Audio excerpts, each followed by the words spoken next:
ഒരു അപകട വാർത്ത കാസർഗോഡ് നിന്ന് അണങ്കൂരിൽ സ്വകാര്യ ബസ് അപകടത്തിൽപ്പെട്ടു. നിരവധി പേർക്ക് പരിക്ക്, രണ്ടുപേരുടെ നില ഗുരുതരം. വിവരങ്ങളുമായി ജോസഫ് ചേരുന്നു. ജോസഫ്, വലിയൊരു അപകടത്തിന്റെ ദൃശ്യങ്ങൾ കാണാൻ കഴിയുന്നുണ്ട്. എങ്ങനെയാണ് ഈ അപകടം ഉണ്ടായത്? പരിക്കേറ്റവരുടെ അവസ്ഥ എന്താണ്?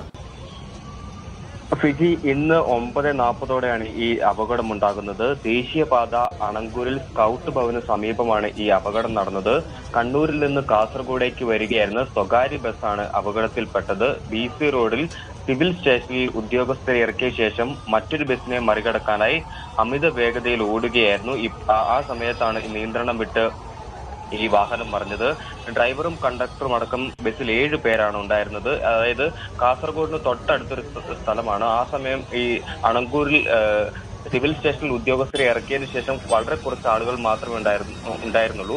7 പേരായിരുന്നു ബസ്സിൽ യാത്രക്കാരായിട്ടുണ്ടായിരുന്നത്. ഈ ബസ് അപകടത്തിൽപ്പെട്ട ഉടനെ തന്നെ ഡ്രൈവറും കണ്ടക്ടറും ഇറങ്ങി ഓടി എന്നാണ് പറയുന്നത്. ദേശീയപാത നിർമ്മാണം പൂർത്തിയായ റോഡിലൂടെ അമിത വേഗതയിൽ സഞ്ചരിച്ചതാണ് ഈ ബസ്. അമിത വേഗതയിൽ സഞ്ചരിച്ച ബസ് നിയന്ത്രണം വിട്ടു മറിയുകയായിരുന്നു.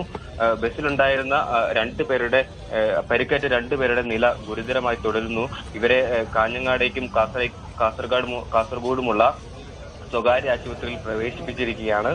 ഏതൊക്കെയാലും ഈ അപകടത്തെക്കുറിച്ച് പറയുന്നത് എങ്ങനെയാണ്, അതായത് കാഞ്ഞങ്ങാട് മുതൽ കാസർഗോഡ് വരെ വലിയ വേഗതയിൽ വന്ന വാഹനമായിരുന്നു എന്നാണ് ദൃക്സാക്ഷികൾ അടക്കം പറയുന്നത്. അപകടത്തിൽപ്പെട്ട ബസ് ക്രെയിൻ ഉപയോഗിച്ച് മാറ്റി. കാസർഗോഡ് ടൗൺ പോലീസും നാട്ടുകാരും എത്തിയാണ് ഈ അപകടത്തിൽപ്പെട്ടവരെ പുറത്തെത്തിച്ചത്. ഏതൊക്കെയായാലും അരമണിക്കൂറോളം ഗതാഗത തടസ്സമുണ്ടായിരുന്നു ദേശീയപാതയിൽ.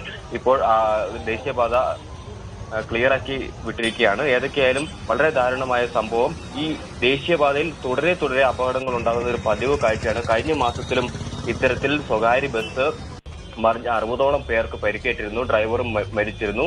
ഈ അപകടങ്ങൾ തുടർക്കഥയാകുന്ന ഒരു സാഹചര്യമാണ് ഈ ദേശീയപാതയിൽ ഇന്നും ഉണ്ടായിക്കൊണ്ടിരിക്കുന്നത്. ഫിജി.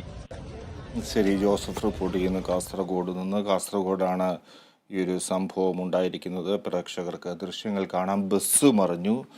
അണങ്കൂരിൽ സ്വകാര്യ ബസ് അപകടത്തിൽപ്പെട്ടു. നിരവധി പേർക്ക് പരിക്കുണ്ട്. അതിൽ 2 പേരുടെ നില ഗുരുതരമാണ് എന്ന് ജോസഫ് അവിടെ നിന്ന് റിപ്പോർട്ട് ചെയ്തു.